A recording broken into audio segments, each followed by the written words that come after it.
I knew the second those red and blue lights exploded in my mirror that this night was about to go sideways. Not because I was innocent or guilty or anything dramatic like that, but because I was already racing the clock, and clocks don't care about explanations. They just keep moving.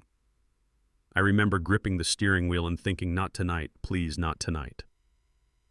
Somewhere across the city, a heart was literally tearing itself apart, and every mile I lost was another gamble with someone else's life. You know what I mean. That moment when your stomach drops and you already know whatever comes next isn't going to be simple. The officer hadn't even reached my window before his tone told me everything. Not curiosity, not concern, judgment. "Nice car," he said, dragging it out. "Where'd you steal it?"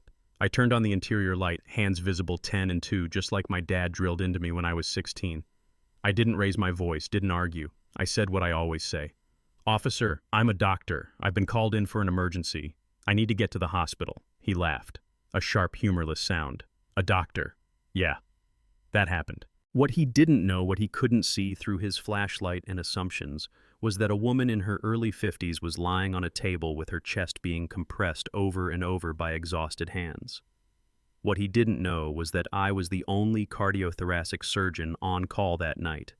And what he definitely didn't know was how close his little power trip was to becoming something he'd never outrun. Earlier that day had been normal, the kind of normal that only exists inside hospitals. Bright lights, polished floors, that constant smell of antiseptic mixed with burnt coffee.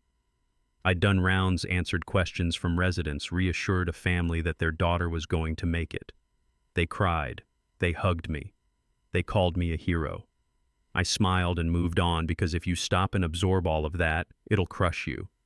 I've been doing this job long enough to know you don't carry every thank you home with you. You can't. I went home that evening, ate dinner with my wife and kids, helped with homework, listened to my son argue about football stats like it was life or death, read my daughter a chapter from her favorite book. Normal stuff, quiet stuff, the kind of life you build so you remember why you keep showing up to the hard places. I told my wife it was probably going to be a quiet night. Famous last words, right? My phone rang just after 11. One ring was all it took. "Daniel, we need you, now." I was out of bed before the details even landed. Aortic dissection. Critical. Coding. Only surgeon available. I pulled on jeans over scrubs, grabbed my bag, kissed my wife, and told her I loved her. She said, "Be safe," like she always does, and I didn't think anything of it. I never do. The highway was empty, that eerie late-night stretch where the world feels paused. I pushed the speed just enough to buy time, my mind already in the operating room running through the steps. Incision, clamp, repair, breathe. I was counting miles like heartbeats. And then the lights came on. I pulled over immediately. No hesitation, gravel under the tires. Heart sinking. I figured, okay, explain, show my badge, lose a minute or two. Get back on the road. I'd done this dance before. The officer took his time walking up like there was nowhere else he needed to be. His flashlight hit my face, then swept the car. "License and registration," he said, "and don't move." I told him again. "Surgeon. Emergency. Badge hanging from the mirror, medical bag in the back." He didn't even glance at any of it. "Funny," he said. "You people always have a story."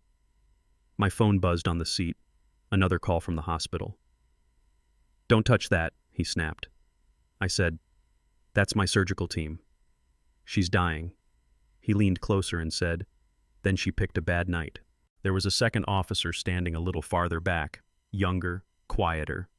She noticed the stethoscope, the scrubs under my jacket. I saw her eyes flicker just for a second, like something wasn't adding up. She said something low to him.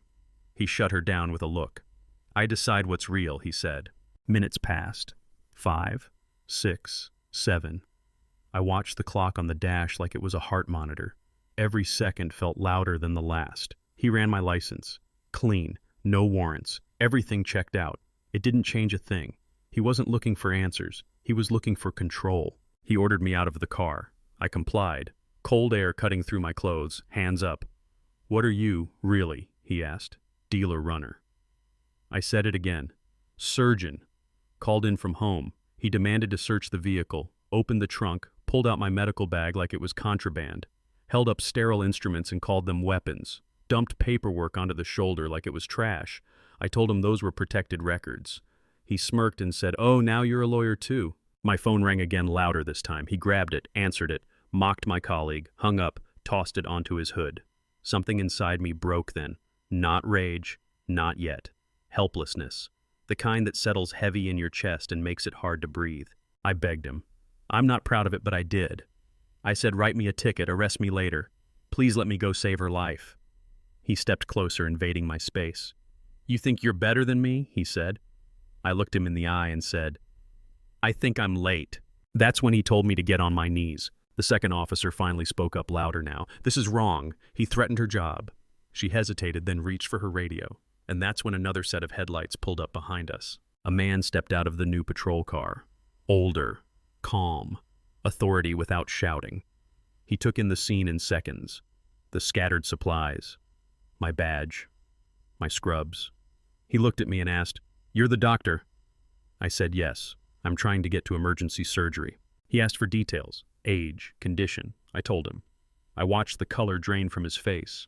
He pulled out his phone and called the hospital himself. I could hear the name when it came through the speaker, his wife's name.